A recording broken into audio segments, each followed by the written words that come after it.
Bienvenidos a Marquesina. Esta semana vamos a hablar de animación mexicana. La serie Futuro Desierto nos presenta una realidad cada vez más cercana y en el estudio nos acompaña el director Fernando Emke, que nos viene a hablar de la película Moscas. Comenzamos.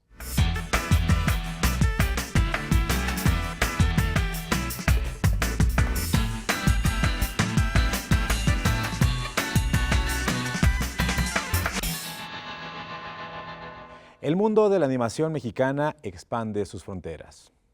El cortometraje El canto del jaguar se presenta en Francia en el festival de animación más importante del mundo. La directora, guionista y animadora Antonia Silva Alvarado dedicó 5 años de su vida a la realización del cortometraje El canto del jaguar. Ahora, todo ese esfuerzo rinde frutos, pues se presentará en Annecy, considerado por muchos como el mejor festival de animación del mundo. La verdad es que desde que estábamos en desarrollo, me acuerdo que con mis compañeros les decía, es que imagínense que llegamos a este festival, porque ellos no sabían, porque ellos son de live action. Entonces les contaba como, es que el festival de Annecy es como el más importante y ha ido mucha gente muy importante del mundo de la animación.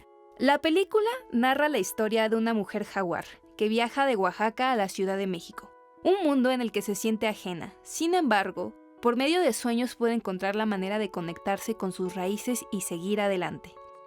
Aunque es un proyecto de animación, el guión está inspirado en la vida de Lidia Rivera González, una mujer chinanteca. Era importante para mí como conocer una historia real y justo no solo como de una vez y que ya lo escribo y lo hago película, sino más bien como, pues sí, crear una relación y escucharnos, y cada una pues tiene sus vivencias de manera diferente. Y pues a mí algo que me encantó fue conocerla y escuchar todo lo que tenía que decir. Al estar narrada en chinanteco, la animadora reflexiona en el poder de las lenguas originarias para transmitir historias. Entendí que las lenguas no solo son como una forma de comunicarte, sino también una manera de relacionarte con el mundo y de conectarte con lo que te rodea, y cómo hay conceptos que en español no existen, o en náhuatl sí existen, pero en zapoteco no. Y bueno, se me hizo muy interesante toda la cosmología que conlleva una lengua. Gracias al canto del jaguar, Antonia Silva Alvarado ganó la beca Jenkins del Toro, la cual le respalda para continuar sus estudios en el extranjero. La cineasta eligió la maestría en animación en el Royal College of Art de Londres. Pocas veces se tiene aquí en México, o sea, realmente es muy especial que nos den la oportunidad a los jóvenes de ir a estudiar a otro país. Es algo que creo que es pues realmente un sueño hecho realidad. Antonia Silva Alvarado demuestra que el poder de las historias te puede llevar muy lejos. El canto del jaguar continuará su recorrido por festivales alrededor del mundo. La ciencia ficción cada día está más cerca de convertirse en realidad. Filmes como Blade Runner o Yo Robot plantean mundos en los que los androides tienen capacidad de decisión y buscan su independencia de los humanos. Ahora la serie Futuro Desierto aborda el mismo tema.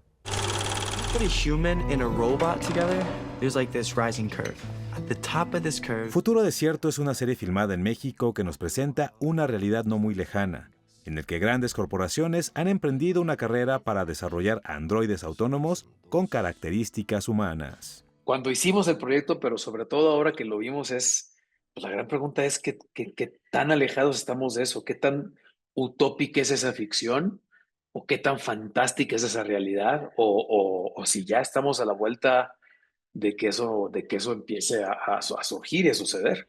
La historia se desarrolla en Chiapas. Alex trabaja en una corporación que desarrolla Ambis, prototipos de androides diseñados para cumplir múltiples tareas, desde el cuidado de los hijos hasta suplantar a un ser querido. Lucía y Nicolás Puenzo dirigen este proyecto. Creo que Lucía, a lo largo de todo su trabajo, pues tiene tesis bien importantes sobre las relaciones humanas y cómo los humanos interactuamos ante diferentes circunstancias. Entonces eso era bien interesante, trabajar con ella esta ficción. ¿Cómo me morí? ¿Los robots tienen sentimientos, sueñan o añoran? Estas preguntas planteadas hace muchos años atrás ahora vuelven a resonar en Futuro Desierto. También ponen sobre la mesa el tema de la inteligencia artificial. Nosotros filmamos ya en un mundo convulso hace 2 años, pero no convulso como está ahora. Entonces, justo la inteligencia artificial estaba rondando, pero todavía la inteligencia artificial generativa todavía hacía figuras con 6 dedos, todavía deformaba los rostros, todavía era muy evidente que estaba diseñado y que estaba hecho y generado por inteligencia artificial. Y hoy en día esa línea se está volviendo cada vez más transparente, o cada vez más delgada, o cada vez más imperceptible y atemoriza. Estudios recientes revelaron que las inteligencias artificiales pueden desobedecer órdenes. Han tratado de replicarse en otros servidores y también se han reprogramado, todo con la intención de autopreservarse. Horacio García Rojas trabaja en la postproducción de su primer largometraje como director, pero mientras concluye ese proyecto, liberó en sus redes sociales el cortometraje Nosotros, un trabajo que habla sobre lo que significa ser mexicano. Estudios, tu profesión, el color de tus ojos. El cine no solo cuenta historias, también construye mitos, identidades y memorias. Y sobre ese poder de la pantalla platicamos con Gael García Bernal a propósito del estreno de su más reciente película, Magallanes. Venid, hoy abrazaréis el reino de Dios. A más de 500 años de la expedición que abrió la primera ruta marítima alrededor del planeta, Magallanes, la nueva película del reconocido cineasta filipino Lab Díaz, revisita la figura del navegante portugués desde una mirada muy distinta a la de los relatos heroicos tradicionales. Será hasta darnos las pruebas de que otra manera. Protagonizada por Gael García Bernal, la cinta cuestiona cómo se construyen los mitos históricos y quién decide contarlos. Se ha hecho muy pocas películas acerca de Magallanes. Sabemos muy poco acerca de Magallanes realmente. Se habla poco de este personaje que ha sido valorado y vilipendiado de ambas formas, ¿no? Utilizado por diestra y siniestra de diferentes formas. Siempre las figuras heroicas, mitológicas, son utilizadas a favor o en contra de del poder en turno. Lejos de presentar al explorador como héroe o villano, la película se adentra en las contradicciones de un personaje que sigue generando debate siglos después de su muerte. Uno al interpretar estos personajes, pues no los estás... Juzgarlos sería una manera muy perezosa y muy floja de atender. Sería muy superficial la manera de poder interpretar un personaje así. Por eso la palabra encarnar es tiene tanto sentido. O sea, estás más bien amasando aquel barro con el que se hace el lodo de estos mitos. Estamos a matar tantas personas en nombre da coroa de Dios. La reflexión también conecta con el propio cine. Para Gael García Bernal, la pantalla no solo cuenta historias, también participa en una construcción de la identidad colectiva y de los personajes que una sociedad decide recordar. México es de los pioneros en ese sentido. O sea, la identidad mexicana de post-revolución y durante la revolución incluso fue hecha a través del cine. O sea, México se dio a conocer ante el mundo con el cine. La música de México se dio a conocer gracias al cine, ¿no? La estética de México se dio a conocer gracias al cine en el mundo, y eso fue un factor que la Revolución Mexicana y los gobiernos primeros después de la Revolución lograron cooptar muy bien. Tras su paso por el Festival de Cannes, Magallanes ya puede verse en cines, una película que transforma una de las expediciones más famosas de la historia en una reflexión sobre el poder, la memoria y los relatos que han sobrevivido durante siglos.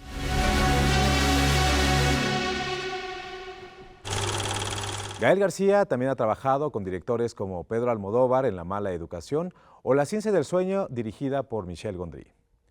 Nosotros regresamos en un instante.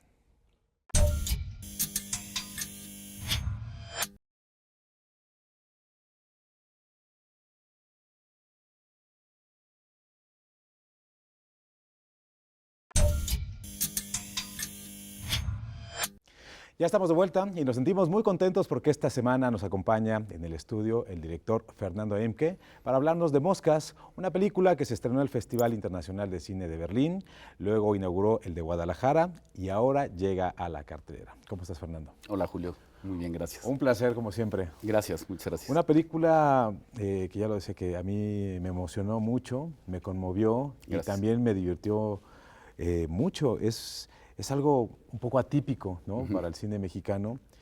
Y obviamente mucha gente te tiene muy presente por Temporada de Patos y yo creería que esta película también podría vivir en ese universo. A lo mejor son proyectos muy completamente diferentes, con muchos años de diferencia entre uno y otro, más de 20, me decías hace rato. Pero en algún momento pensaste que podrían justo ser como ese juego entre tu primera película y esta nueva historia. Es que esta película nace hace 22 años. Casi habíamos terminado Temporada de Patos y nos invitaron a una serie de televisión. Alejandro González Iñárritu estaba haciendo una serie de televisión y quería hacer un capítulo, o sea, cada director hacía un capítulo, escribí el guión y después por circunstancias ya no siguió adelante y ahí se quedó ese guión. Pero yo creo que tenía mucho de eso, de los edificios de Temporada de Patos, de Tlatelolco, ¿no? Pero justamente desde ese momento ya yo tenía como mucho interés en trabajar con un personaje adulto, con una mujer y con un niño. Y tuve que esperar 22 años. Otro gran multifamiliar también es parte de esta historia, ¿no? En ese entonces Temporada de Patos tenía pues, los edificios de Tlatelolco y ahora, digamos, esta unidad aquí en la del Valle, ¿no? Sí, el centro urbano Presidente Alemán. Así es. Oye, ¿cómo fue para ti también encontrar el casting de esta historia que pues, es el corazón de la película, ¿no? Como justo en Temporada de Patos pues, tenías un gran elenco.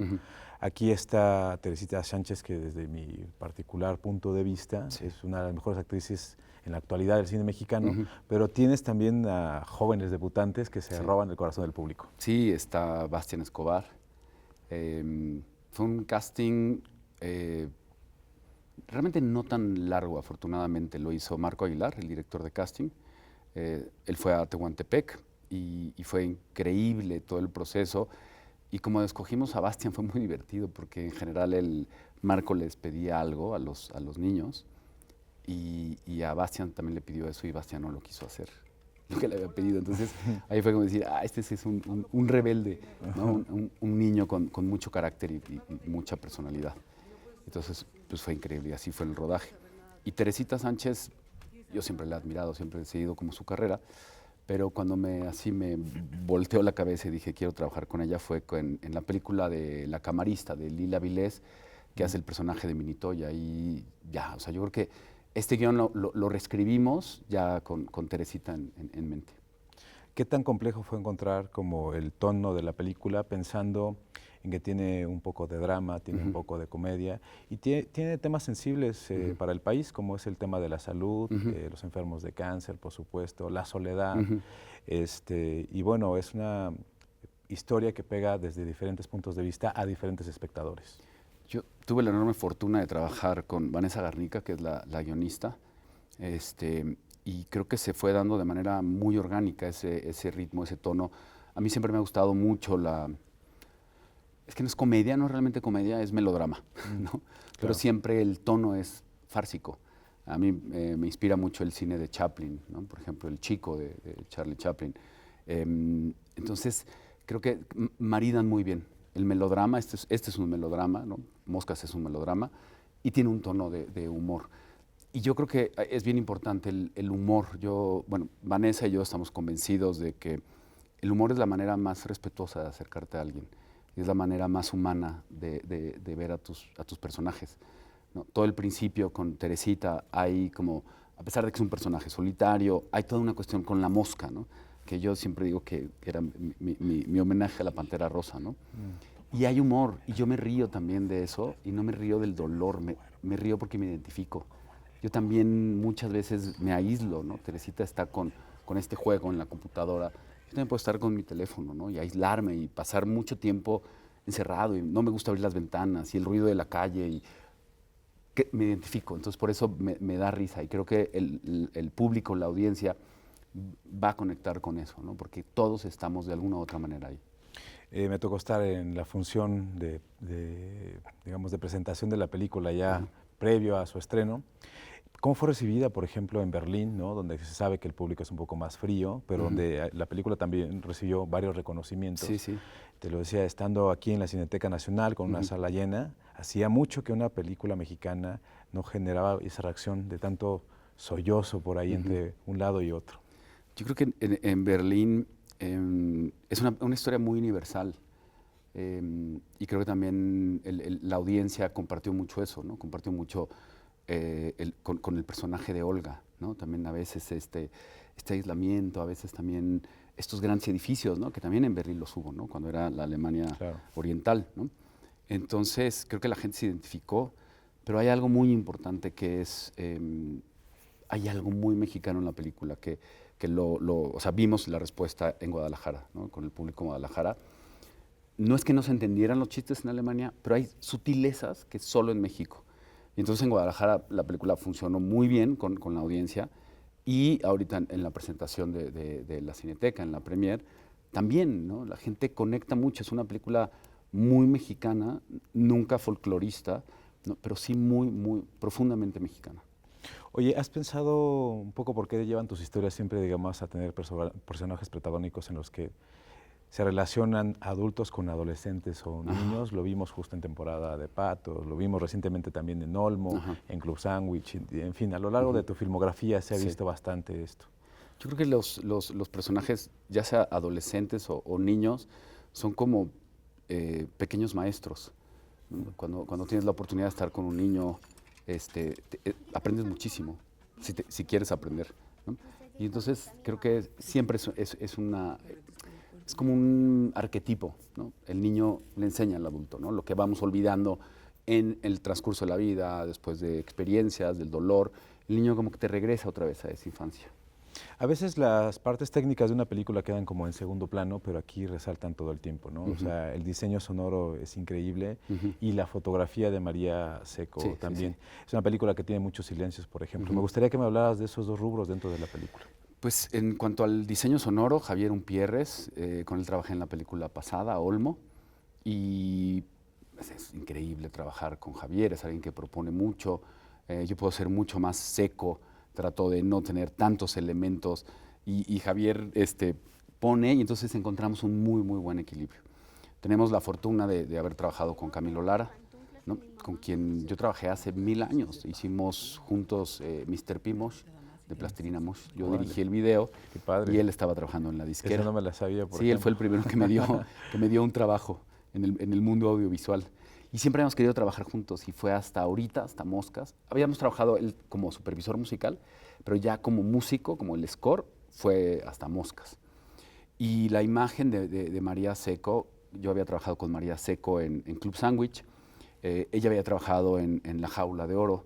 Es una fotógrafa que, tú ves la película y es hermosísima visualmente, pero es una fotógrafa que nunca busca esa imagen preciosista. Siempre busca lo que yo decía, esa imagen necesaria. Entonces los encuadres son muy precisos, la iluminación es muy precisa, pero nunca quiere llamar la atención. Sensación. Fernando, pues muchísimas gracias por la entrevista. No, muchas gracias, siempre un placer. Julio. Muchas gracias a ti. Vayan a ver esta película de Moscas. La verdad es que ya es mi favorita del año. No se la pierdan. Nosotros regresamos en un instante.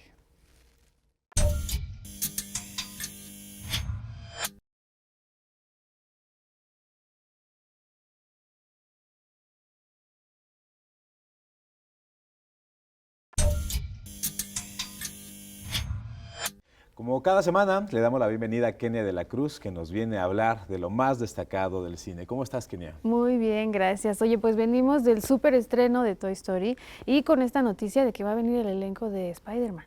Sí, y fíjate que también la Lotería Nacional emitió un boleto conmemorativo por los 50 años de la Academia Mexicana de Artes y Ciencias Cinematográficas. Pero cuéntanos, ¿qué nos tienes preparado?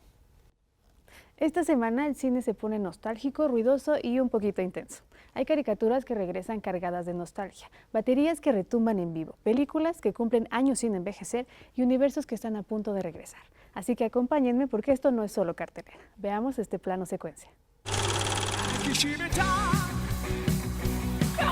El cosmos vuelve a encenderse, pero esta vez en vivo.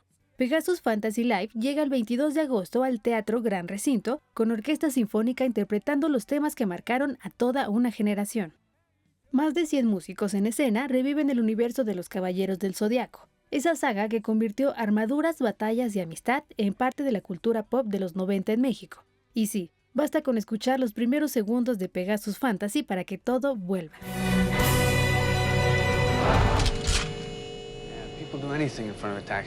Hay películas que cumplen años y otras que simplemente no envejecen. Taxi Driver cumple 50 años desde su estreno en 1976 y sigue siendo una de las obras más influyentes del cine moderno. Dirigida por Martin Scorsese y protagonizada por Robert De Niro, la historia de Travis Bickle convirtió la soledad urbana en una pesadilla estética, que todavía se estudia, se cita y se revisita. Nueva York, neón, silencio y una mirada que nunca se olvida. Taxi Driver.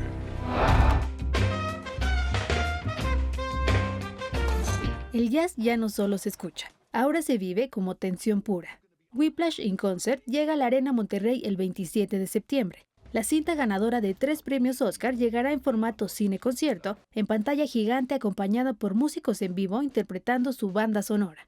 La cinta de Damien Chazelle convirtió una relación entre alumno y maestro en un thriller emocional donde cada golpe de batería se siente como un límite físico. Y cuando el ritmo sube, ya no hay vuelta atrás.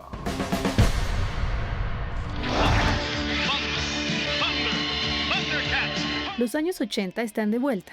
Warner Bros. Desarrolla una nueva película de Thundercats, la icónica serie animada de 1985 que marcó a toda una generación con personajes como Leono, Pantro y Mumra. El proyecto se suma a la tendencia de revivir franquicias clásicas con nuevas versiones cinematográficas, buscando llevar ese universo a una nueva audiencia. Y la pregunta sigue en el aire. ¿Cómo se verá hoy Tondera en pantalla grande? Como señor de los Thundercats, debo luchar con este demonio. A mí siempre me ha gustado muchísimo la película de Whiplash, así que esa es mi opción. Yo creo que no me la voy a perder, a pesar de que hay mucho mundial y mucho México todavía en este encuentro futbolero. Sí, a mí también me gusta muchísimo esa película y en los planos secuencia pasados ya les he recomendado Interestelar, pero siento que es de estas películas que con música en vivo, híjole, yo creo que te enchina la piel. Puedes verla una y otra vez. Muchas gracias, Kenia, por estar con nosotros. Nos vemos en el próximo plano secuencia. Perfecto. Y ahora vamos a hablar del cine mexicano que sigue viajando alrededor del mundo. El Conserje, la película codirigida por David Figueroa y Mauro Müller, llega al Festival Internacional de Cine de Raindance en Londres, referente del cine independiente. Ana requiere cada vez más cuidados. El Conserje es una película en blanco y negro que explora varias problemáticas sociales que permean en la actualidad. La salud y precariedad laboral en los adultos mayores. Esos moros están bien cabrones. El filme es codirigido por David Figueroa y Mauro Müller. Es la historia de un conserje en una escuela pública, de Ricardo, que tiene pues casi tiene 80 años y tiene que cuidar a su esposa, que es en una silla de ruedas, y le cuesta más y más trabajo porque pues ya pues está mayor y en algún momento se decide que se quiere retirar y se da cuenta que la pensión que le van a dar pues no es suficiente para que pueda sobrevivir con su esposa. No pensaba en salirse de aquí. Estaba viendo lo de mi pensión, pero no alcanza para nada. La película está basada en un caso real. El actor Pedro Hernández se inspiró en la vida de su padre, quien fue director de una escuela.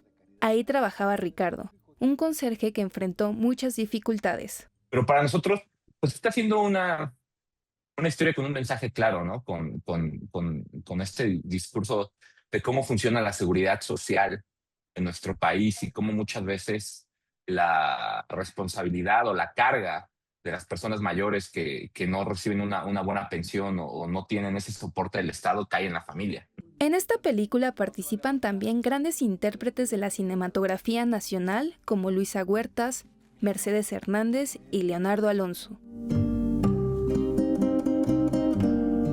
Mención aparte merece Humberto Yáñez, el protagonista del largometraje, que lamentablemente falleció antes de que se terminara.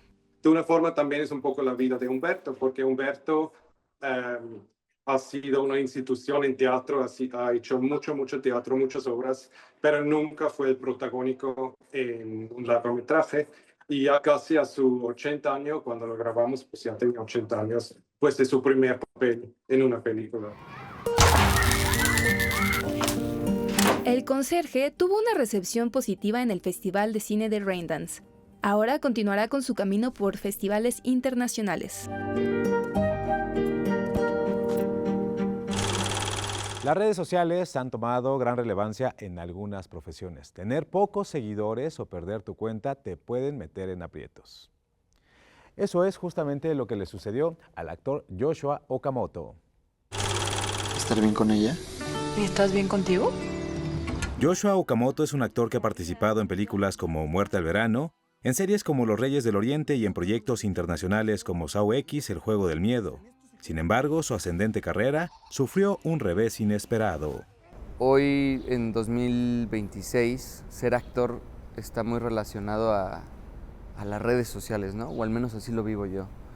Y hace poco Meta me tumbó mi cuenta de Instagram, entonces como que mi agencia estaba muy preocupada, como que había un desconcierto de ¿y ahora qué vamos a hacer? La preocupación es legítima, pues es bien sabido que ahora muchas producciones le dan el mismo grado de importancia al número de seguidores que al talento. Y me la bajaron sin derecho a poder apelar, ¿no? Entonces es como recomplicado hablar con un humano en el servicio de Meta y la perdí, güey, así, mi cuenta de un día para otro la perdí. Y entonces era esta cosa que te decía, ¿no? Como que parecía que yo dejaba de existir dentro del mapa, ¿no? Como que ya Joshua Okamoto ya era más un concepto y como que ya no estaba en el mundo virtual y eso implicaba como diluirme en el mundo físico. Era muy raro porque incluso las personas me escribían, oye, güey, ¿estás bien? ¿Te pasó algo? Por llamarlo de alguna manera, su resurrección virtual vino con el estreno de la serie Rosario Tijeras, un proyecto de Netflix que se ha mantenido en los primeros lugares de popularidad en la plataforma. De 2-3 días de tener 500 seguidores subí a 14,000, entonces como que de repente ahí como que puedes, o sea, no es un parámetro de la realidad, pero sí es como un termómetro de dónde está la serie, ¿no? Y quién la está viendo. Entonces es muy impresionante como ver toda la gente que se engancha y todo el fandom que tiene una franquicia como Rosario, me di cuenta ahí. ¡A la madre! En Rosario Tijeras interpreta al Chinche, uno de los antagonistas de esta quinta entrega. En septiembre filmará su nuevo proyecto cinematográfico, en el que compartirá créditos con actores como José Meléndez, Isbel Bautista y Horacio García Rojas.